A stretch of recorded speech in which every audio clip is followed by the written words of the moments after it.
kundi si Attorney June Ebdane, papadisan man ni Miss Jeanette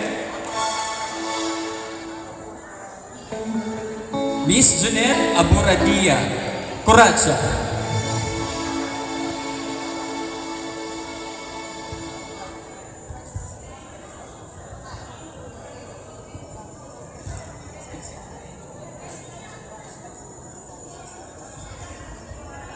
Once again, ang masunod nga mag-interpretar sa sayo nga Kuratsa, waray lain, kundi si Attorney June Ibdane, Executive Vice President sa GSIS, papadisan man ni Miss Jeanette Aburadia, Kuratsa.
Dako nga salamat, Attorney John Ibdane, ngan Miss Jeanette Aburadia.